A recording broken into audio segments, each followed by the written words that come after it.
Olá e boas-vindas a mais uma imersão de hoje. É muito bom ter a nossa audiência acompanhando esta análise detalhada. Com certeza, é ótimo estar aqui de novo. E o tema desta edição aborda algo que, inevitavelmente, entra no radar de milhões de brasileiros todos os anos, né? A preparação estratégica para a declaração do Imposto de Renda 2026. O famoso encontro com o leão. Exatamente. A base para a nossa conversa de hoje é um artigo super fresquinho, publicado ontem, dia 7 de março de 2026, no portal de notícias O Povo. Assinado pela jornalista Isabelle Vasconcelos. Isso. E o texto traz uns insights valiosíssimos do contador e advogado tributarista Moisés Quiliano. E olha, é fundamental destrinchar esse material agora, porque o calendário fiscal não perdoa atrasos. Nem pouco. A nova tabela do imposto de renda já está em pleno vigor desde o dia 1º de janeiro deste ano de 2026. E a Receita Federal marcou para a próxima semana, dia 17 de março, a divulgação das regras oficiais em uma coletiva. E a expectativa da fonte é a manutenção das diretrizes aplicadas no ano passado, né? Sim. O que significa que a janela de organização já está aberta. Esperar até o dia 17 para começar a mapear documentos é um erro tático tremendo. E a nossa missão nesta imersão é justamente transformar o que normalmente é encarado como um pesadelo burocrático em um guia estratégico para quem nos ouve. Tirar a complexidade da coisa. Exato. O objetivo não é apenas ler regras, mas entender a mecânica por trás delas. Como fugir da temida malha fina, decifrar as armadilhas mais comuns com despesas médicas e dependentes. E, claro, garantir que a restituição volte para o bolso o mais rápido possível. Com certeza, a temporada de impostos costuma causar calafrios, mas a informação é o melhor antídoto. Certo? Vamos desvendar isso. A maioria das pessoas já conhece os gatilhos clássicos que obrigam a declarar. Os números de corte. Isso. Rendimentos tributáveis acima de R$ 33.888 no ano. Ou um patrimônio na casa dos R$ 800 mil. E tem também as regras para quem opera na Bolsa, atividade rural com receita bruta acima de R$ 169.440. Ou rendimentos isentos acima de R$ 200 mil. Perfeito. Mas a verdadeira questão estratégica aqui não é apenas saber se o nome da pessoa está na lista do clube. É entender como a Receita enxerga esses dados. É uma mudança de perspectiva, né? O tal. Se conectarmos isso ao cenário maior, a explicação do Moisés Quiliano no artigo ilumina muito bem essa dinâmica. Ele aponta que o CPF de cada cidadão funciona essencialmente como um histórico financeiro contínuo. Um rastro. Um rastro, exato. O sistema da Receita Federal abandonou há muito tempo aquela visão limitada de apenas olhar para o fluxo de caixa mensal, o olerite. Hoje, o foco é o cruzamento entre o fluxo de dinheiro e o acúmulo de riqueza, o patrimônio em si. Trata-se de garantir que a renda declarada, os bens acumulados e as despesas efetuadas façam sentido matemático juntos. Isso cria uma teia onde um dado precisa validar o outro. Imagine um cenário hipotético.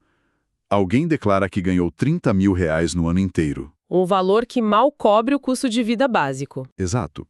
No entanto, na mesma declaração, aparece a compra de um imóvel de R$ 1 milhão pago à vista, ou uma movimentação gigantesca no cartão de crédito. A conta simplesmente não fecha. Não fecha. O histórico financeiro do CPF acende um alerta vermelho instantâneo nos servidores do governo, porque o patrimônio evoluiu de uma forma que a renda declarada não consegue justificar. E o desdobramento prático disso é que a declaração deixou de ser um formulário isolado preenchido em abril. Ela é a fotografia de um filme que foi gravado de janeiro a dezembro do ano anterior. O ano calendário. Isso. E essa necessidade de fazer a matemática da vida real fechar nos leva direto para a prancheta de desenho do contribuinte, a escolha da ferramenta correta para montar esse quebra-cabeça. Historicamente, o dilema gira em torno de dois modelos principais. A declaração simplificada e a completa. Exatamente. Para quem está ouvindo e tentando visualizar a diferença, sem jargões contábeis, eu gosto de pensar na declaração simplificada como um menu executivo em um restaurante. É uma ótima analogia. É um pacote fechado, né? A Receita oferece um desconto padrão fixo de 20% sobre os rendimentos tributáveis. E esse desconto tem um teto, um limite máximo de R$ 16.754,34. E não tem choro. Não tem. Não importa se a pessoa gastou fortunas com médicos ou escolas particulares. No modelo simplificado, o desconto é aquele e ponto final. É rápido, direto e não exige uma montanha de recibos para justificar os abatimentos. E o contraponto é isso, seguindo essa mesma lógica do restaurante, é a declaração completa, que funciona como um pedido à la carte. Onde você, ou melhor, o contribuinte, escolhe cada dedução. Isso. Ela é a escolha estratégica para quem possui um volume considerável de despesas que a legislação permite deduzir.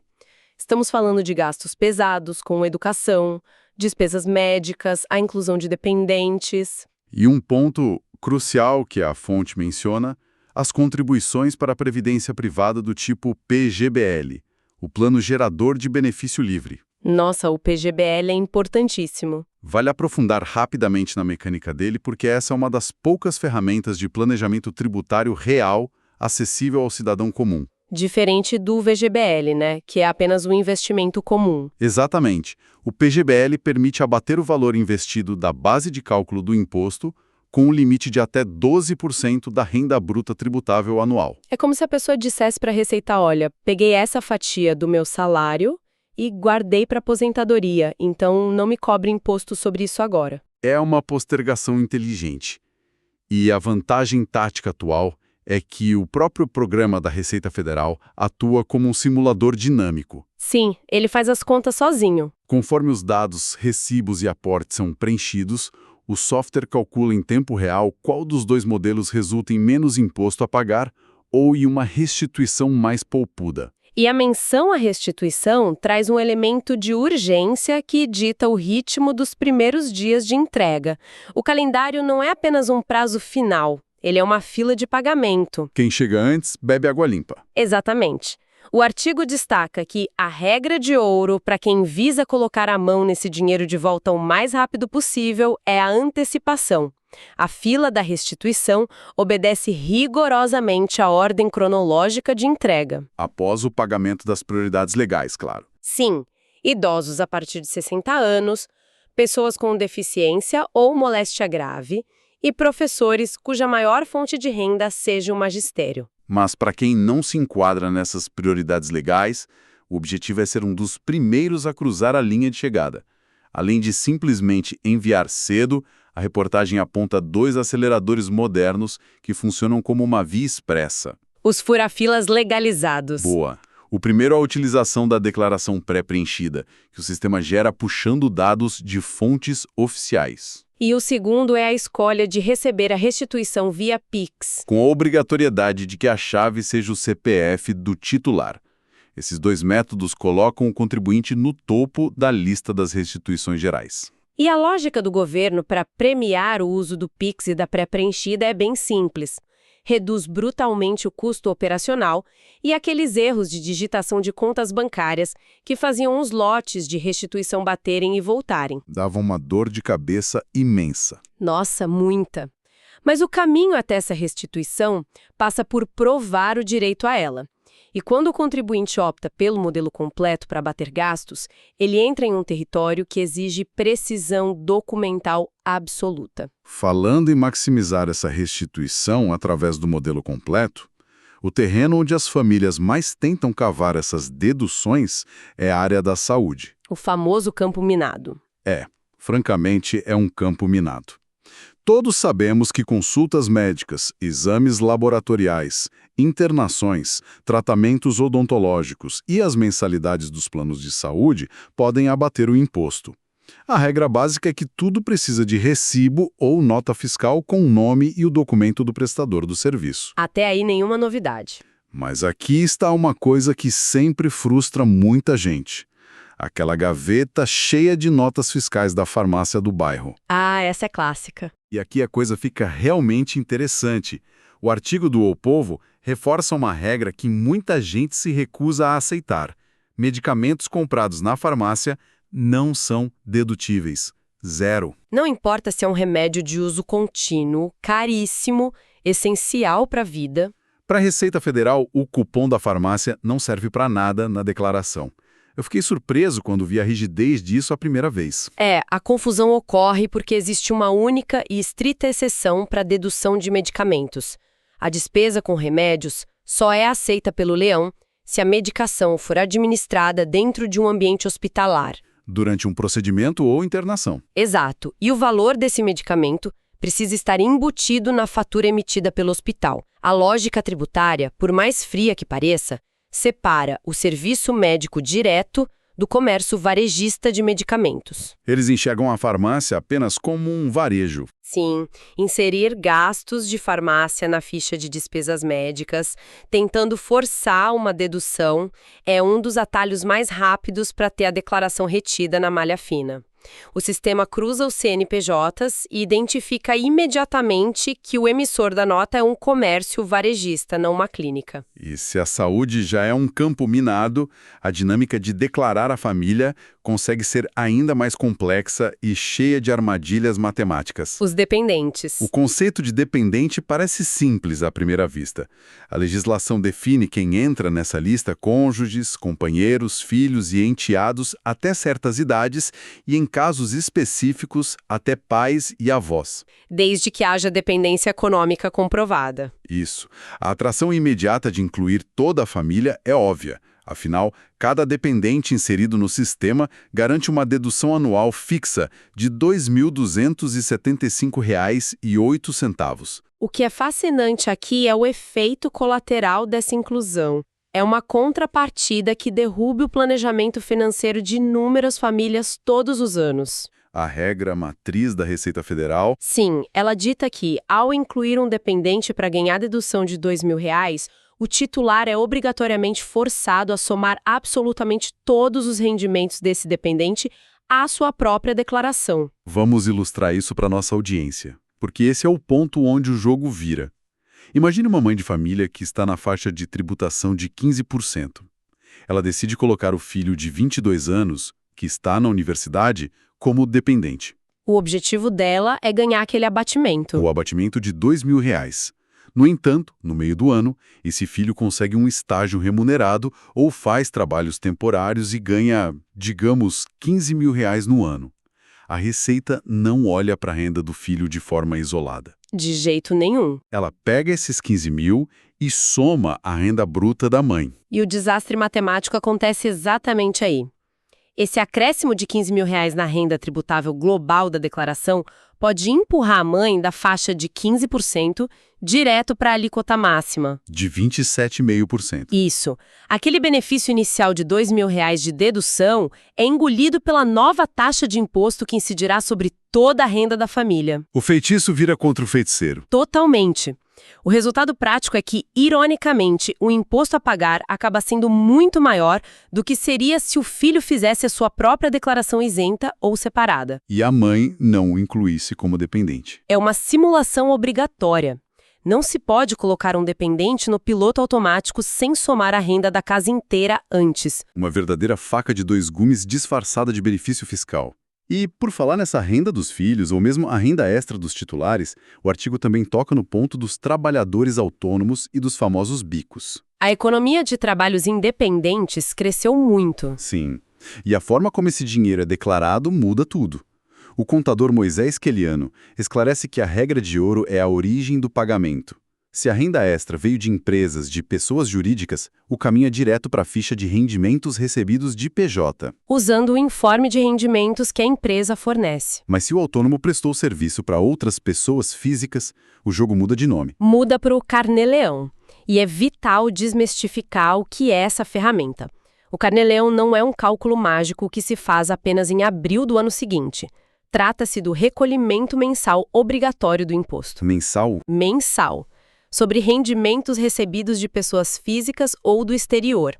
O profissional autônomo, seja um médico, um psicólogo ou um freelancer, precisa acessar o sistema ao longo do ano. Mês a mês. Mês a mês. Calcular o imposto devido e pagar o DARF. Quando chega a hora da declaração anual, ele apenas importa os dados desse Carnê-Leão. Quem recebe de pessoa física e deixa para tentar acertar as contas apenas na declaração de ajuste anual... Geralmente toma um susto, né? Toma um susto enorme. Descobre que acumulou juros e multas por atraso no recolhimento mensal. A omissão dessa renda extra é facilmente mapeada hoje pelas movimentações financeiras. Essa lógica implacável de que tudo deixa um rastro nos leva para a questão do patrimônio pesado. Movimentações de investimentos que exigem uma lupa especial. Então, o que tudo isso significa na prática da declaração de um bem de alto valor? Especialmente financiamentos. Iniciado no ano passado. A intuição quase natural de quem está preenchendo o programa pela primeira vez é olhar para o contrato de, por exemplo, R$500 mil. E lançar esse valor total na ficha de bens e direitos. E para piorar, a pessoa vai lá na ficha de dívidas e lança o saldo devedor do banco. Essa intuição natural gera um dos erros de patrimônio mais clássicos. O especialista consultado pelo Povo é categórico.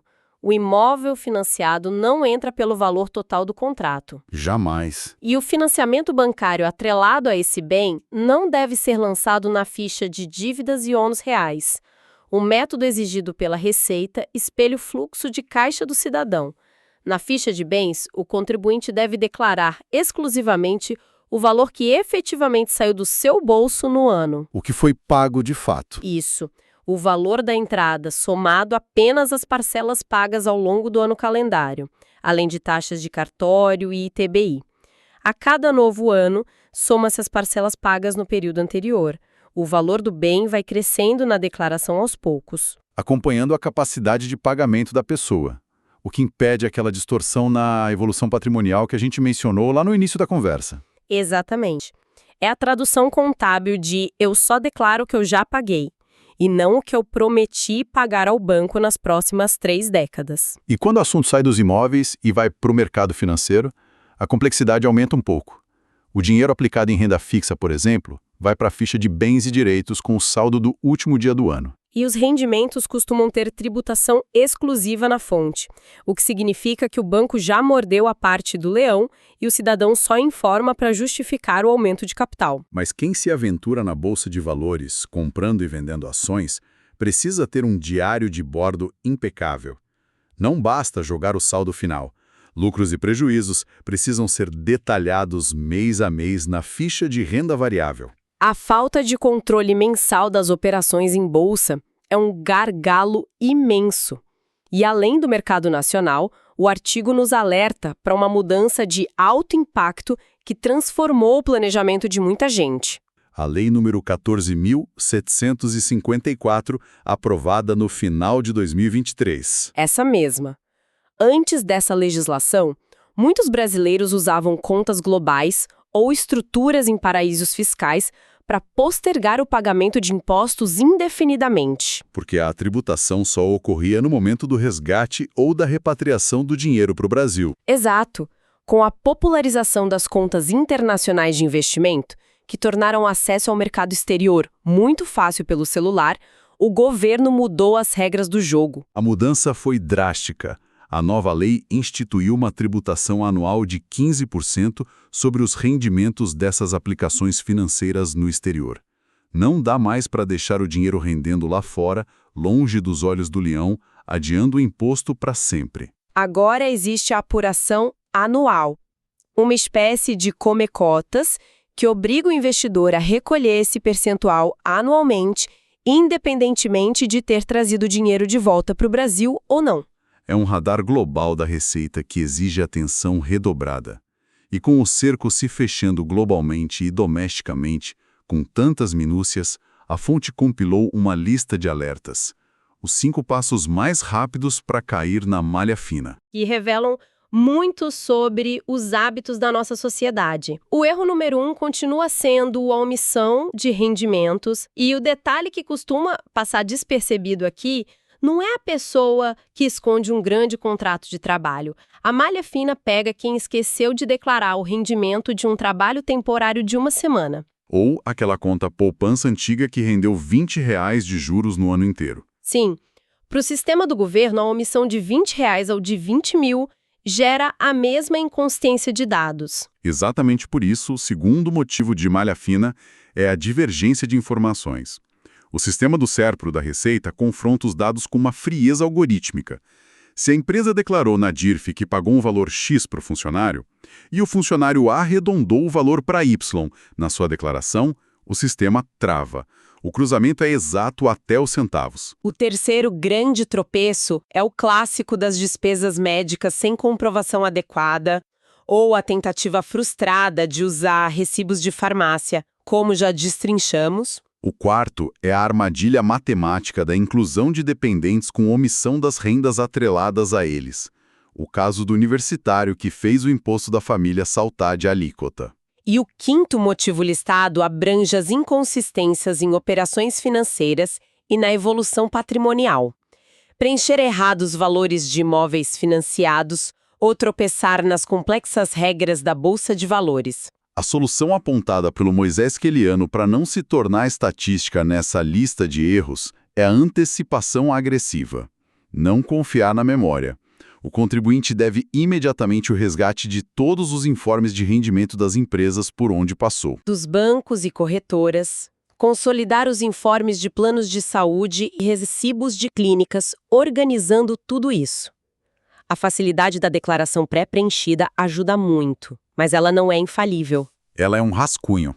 Um rascunho avançado feito pelo governo que precisa ser validado e corrigido pelo cidadão. E diante da complexidade crescente, a orientação para buscar um profissional contábil não é um mero preciosismo, mas uma estratégia de mitigação de riscos. Chegando ao fechamento da nossa análise, é hora de extrair o valor central dessa discussão.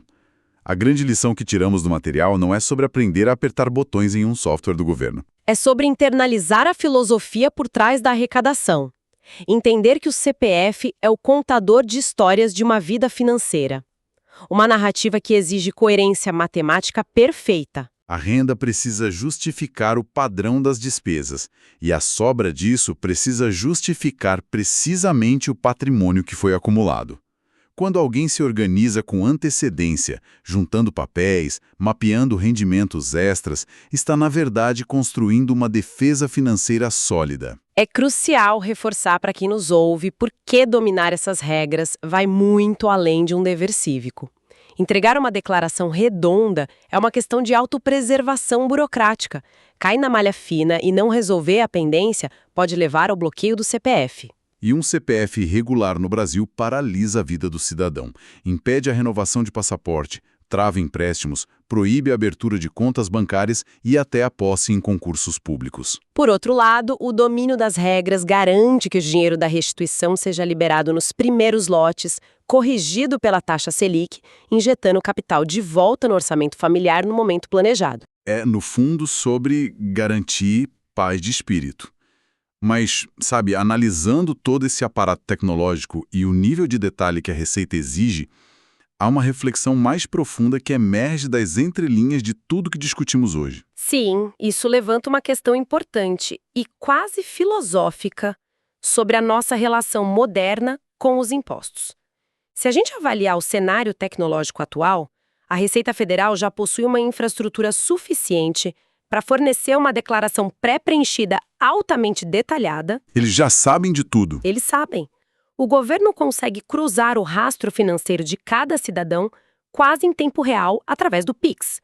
Monitora investimentos no exterior com precisão e processa relatórios automatizados gigantescos de empregadores, bancos, cartórios. Planos de saúde. Tudo. Diante de um Estado que detém um volume de dados tão massivo, por que ainda mantemos um sistema onde o ônus burocrático de compilar, calcular e enviar esses mesmos dados recai manualmente sobre o cidadão? Sob a ameaça de punições severas por pequenos erros de digitação, inclusive. Exato.